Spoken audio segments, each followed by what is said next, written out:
I do not believe that leadership is limited to a specific group of people. I believe it's a skill that anyone can develop. Leadership and the ability to lead people is not something that's readily taught in academia. It's really something that between practice, honing the skill, and also through the lens of mentorship and coaching is something that an individual will develop across their career. This is Leading Up, a podcast from Udemy Business. Our guests share the advice, insights, and inspiration to help you transform as a leader. I'm Alan Todd, your host and the Vice President of Leadership Development at Udemy. Together, we can work, lead, and live differently.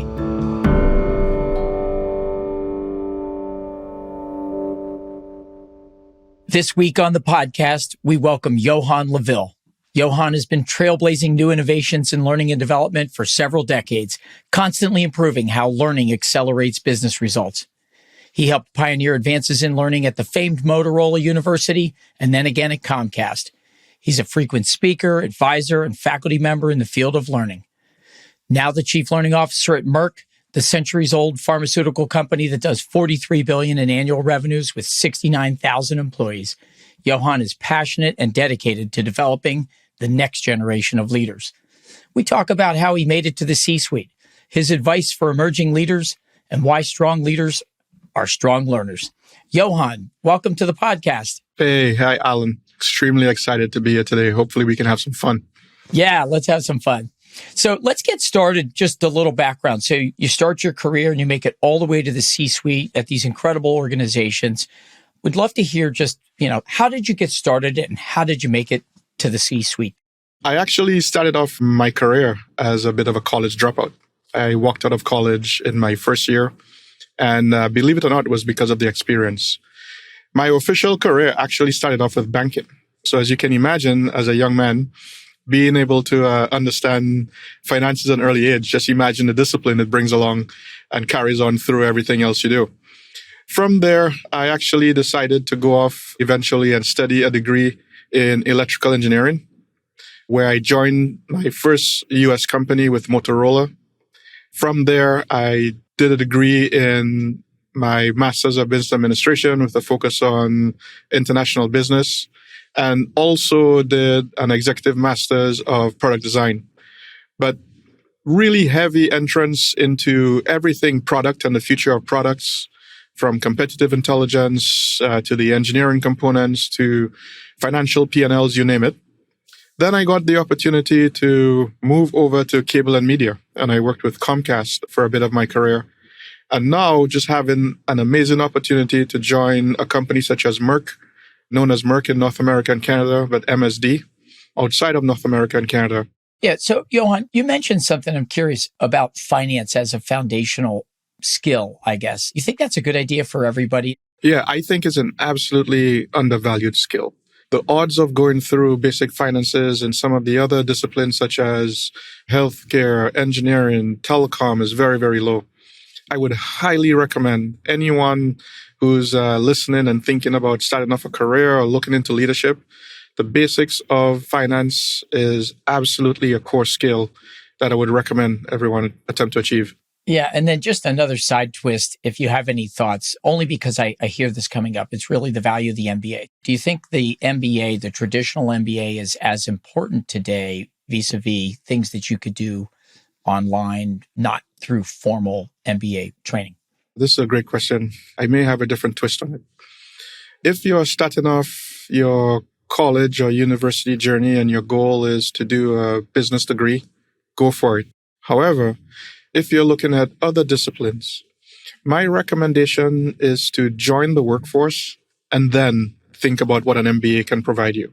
Because within those disciplines, such as, areas that are highly technical, areas that are highly scientific, it's important to understand how you intend to leverage the outcomes of an MBA within those disciplines. I'm guessing that your path to the C-suite, it's not just straight up and to the right and everything's easy. How did you navigate roadblocks and setbacks and find the grit and determination to stick with it and keep going? As I think about my journey and things I had to focus on, there are a couple areas that come to mind. One is just building trust. You have to build trust because just imagine you're trying to take an entire team on a journey with you. In order to build trust, you have to make sure you're an effective communicator. What you will see is a lot of folks who struggle with effective communication, both verbally and written, really struggle with their teams. Now, here's the part that I think is an area that everyone should really think of. That is balancing the idea of task versus people management. There is a fine line between attempting to achieve all of your goals and doing them efficiently and on time versus managing and leading the people and understanding their needs, which you will require in terms of that diversity of thought, diversity of skill to help you as a leader be successful. And then every leader, I think, at some point in their career struggles with this one, and that is managing conflict. And so the idea is, how do you understand, first of all, what is conflict? And how do you develop the skills along the way to understand how to effectively negotiate the idea of managing conflict between team members and also between your peers at the leadership level? So let me ask you about your leadership style. I've heard you talk in the past about coming to a view for a leadership style for yourself, a philosophy of leadership. Can you talk about what that means to you, what it is? How did you come to build this point of view? Yeah, it took me a while to figure this one out, right? So I put myself in two categories of leadership, and it actually took a lot of grit and also a lot of thought to figure out, well, what type of leader am I? But I feel I fit very well into the category of a servant leader and also that of a charismatic leader. So servant leaders, they prioritize needs and well-being and growth of their team members.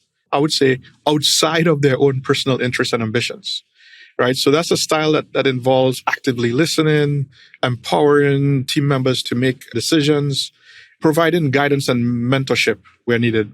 On the charismatic side, charismatic leaders often exhibit strong communication skills, emotional intelligence, a high degree of confidence and self-assurance.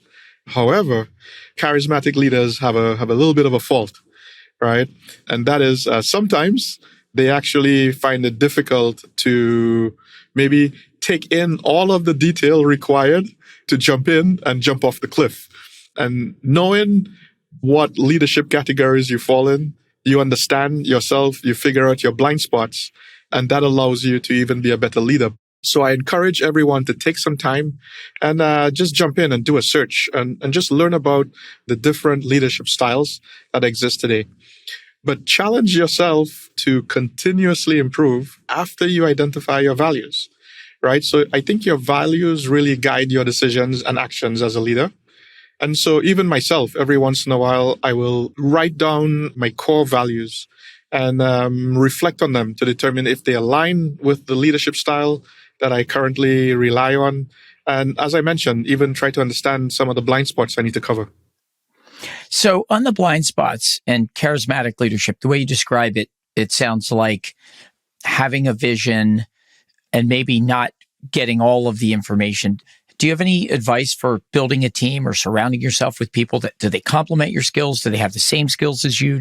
Yeah, if you look at my team today and any teams that I've built, they are extremely diverse. Diverse from skill, thought, gender, race, you name it, right? I think it's very, very important as you become even a more effective leader. Everyone knows what their blind spots are. You put someone in that place to cover that blind spot and you give them the accountability, the authority to help you lead and just become a more effective leader. Final question on this topic. It seems like a really beautiful marriage, servant leadership and charismatic leadership, the way you described it. How do you balance the two? Do you go back and forth? Do you just integrate them? How does that come together in real life? Yeah, well, I mean, it's really hard to tell in a day-to-day, are you being servant or charismatic, right? But what I can tell is just my style and the way I work is absolutely around motivating the team to achieve above and beyond even what I think is an expectation for myself.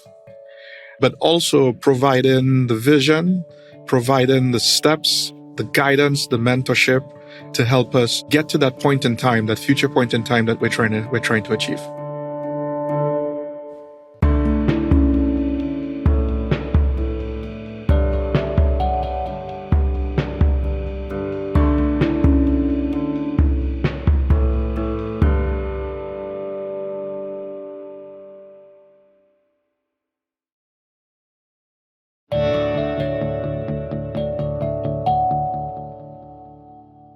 All right, let's talk about Merck's high achievers, emerging leaders. You work for a company that is famously a leadership factory, right? And how do you identify these early career people that might be future potential leaders? Are there things you look for or that managers look for?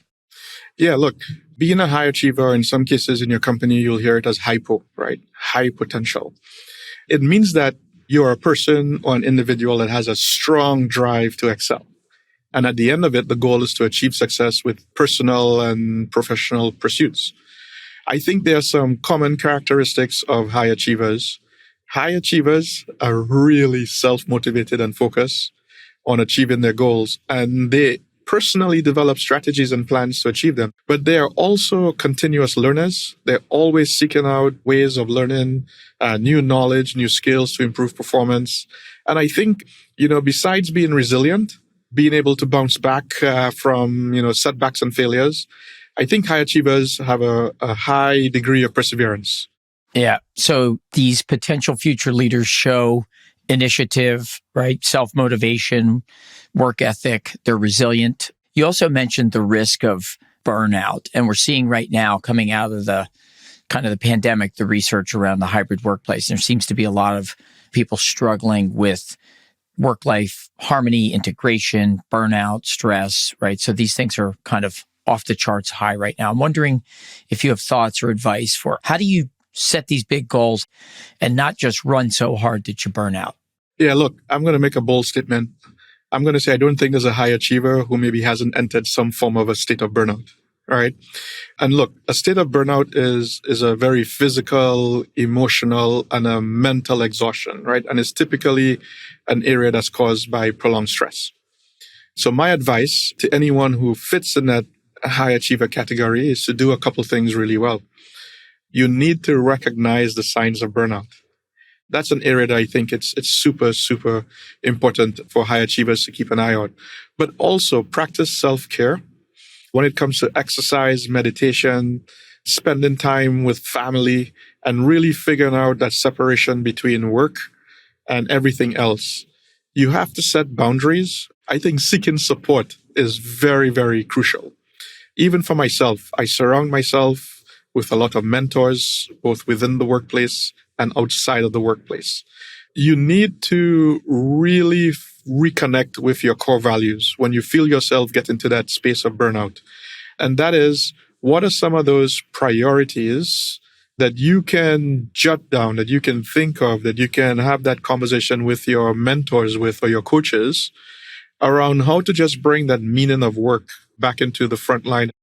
Yeah, I really like how you frame that in terms of just awareness. And, you have to take a step back to say, I'm feeling exhausted in a way that I'm not used to it. And you have to have some awareness, some reflective capacity to discover that.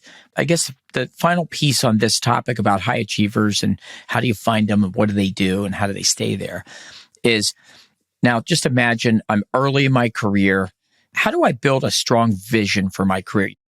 I personally constantly seek out mentors. I seek out role models, both within the company, both externally, that can help support me and guide me on my journey. Manage your time effectively. Focus on the high priority task first.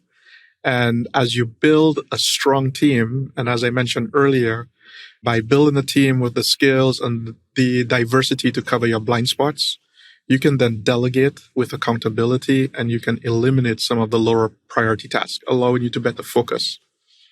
Setting clear goals. You need to be specific, create a plan for yourself.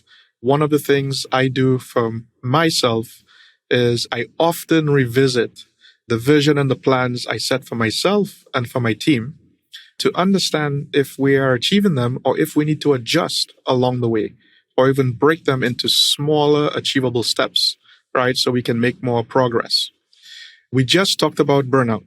You have to practice self-care, right? If you want to fit in this high achiever category, it is important to understand when to take those breaks, when to go on vacation, truly understand the purpose of why you're at work. I'm curious, you said something about learning.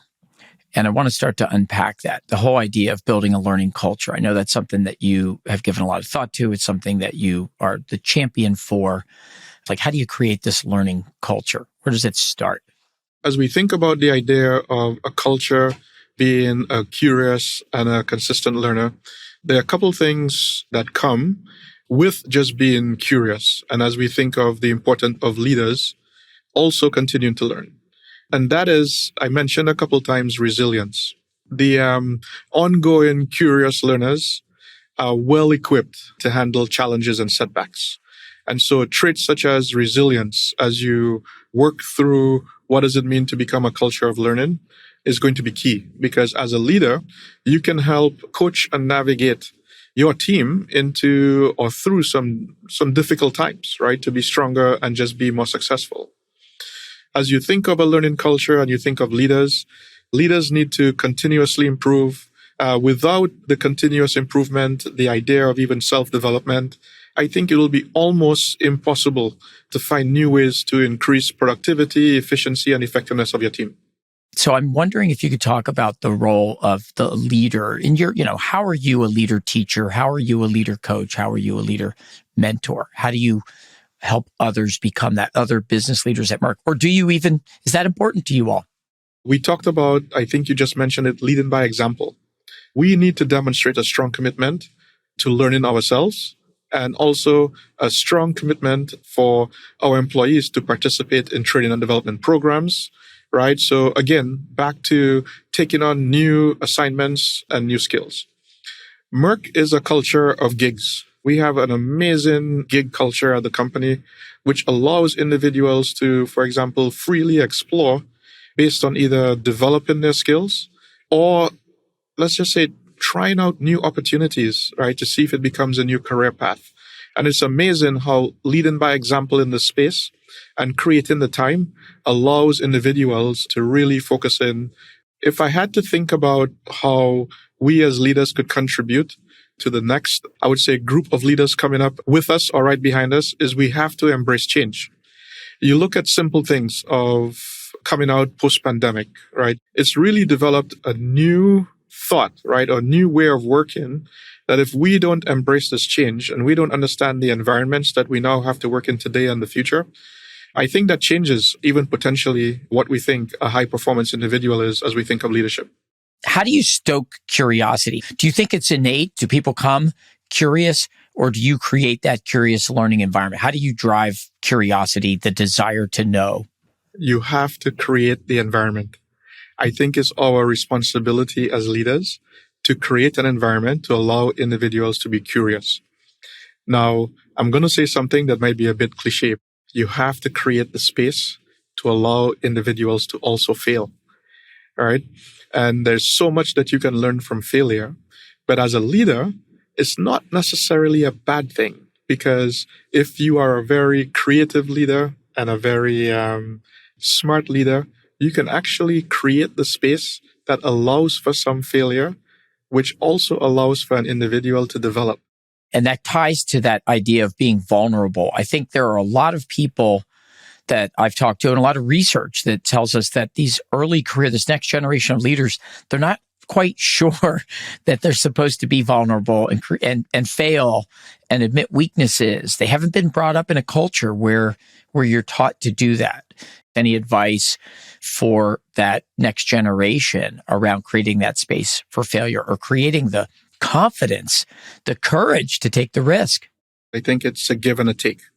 I think the new generation needs to come to the table prepared, understanding what it means to have, I would say, an impactful conversation, and even maybe preparing early on to understand how do you have the conversation at the executive team level so that you are able to influence an outcome. That comes with practice. And so my recommendation is throughout your career, throughout your journey, find opportunities to practice. So that way, when you have that opportunity to become a leader, it's not something that you're doing for the first time, but it's an area that you can just work on and continue to develop. So many great things here. I wonder if you can talk about your thinking and your philosophy and what you're trying to drive at Merck in terms of everyone being a leader. not just people that manage people? I do not believe that leadership is limited to a specific group of people. I believe it's a skill that anyone can develop. The question is, as folks like myself who are in leadership positions, how can we foster the environment that we just spoke about? And how can we foster the opportunity for individuals to be able to practice, to hone in on that skill and become successful? Also, something that's very challenging, leadership and the ability to lead people is not something that's readily taught in academia. It's really something that between practice, honing the skill, and also through the lens of mentorship and coaching is something that an individual will develop across their career. When I say leadership for all, it starts with as an individual employee in the company. How do I provide you with the right resources and the right development path so that you determine that leadership is an opportunity for you? But then once you become a leader, how do I onboard you, right? How do I make sure that you are going to be one of the best people leaders from the perspective of, are you able to coach? Can you effectively lead? But myself as an individual, I think it's important for me to create the space where we can foster collaboration. We can provide opportunities for growth. We mentioned leading by example as one of the big opportunities, but we've learned a lot along the way. And I think it's my responsibility to really encourage self-awareness. On a one-on-one, how do we understand the importance or the goals of our employees? And how can we contribute, right, to their developmental journey through leadership? Yeah, I like the way you describe own your journey, own your career. You've given us some really great thinking about what high performers, high achievers do in terms of relationships and communications and curious learners and good time management. So I'd love to hear just your sort of final summary thoughts on the whole concept of the next generation of leader. What, how do they think and what do they do? If you're thinking about leadership and you see that as an opportunity for you, there are a couple areas that are extremely important. One, have that conversation with the individual that you report to. And if that conversation does not lead into a positive outcome of support with the right coaching, the right mentorship, I would ask yourself the question, are you at the right company? Are you in the right group? And that's something that you could actually inspire yourself to make a change.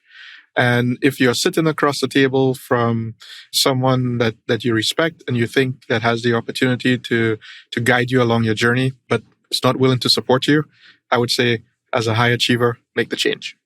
Great leadership philosophy and a great way to summarize and bring it home. So, Johan, final question as we wrap up here is the question we ask every one of our guests. And you're a curious learner, so I want to know, what are you curious about and learning now, inside or outside of work? There are a couple things that I have as hobbies. One of my hobbies is photography. So I fall into that semi-professional category of photography. I'm very big into street photography. And I'm constantly learning on how to improve the art and just how to become an even better photographer.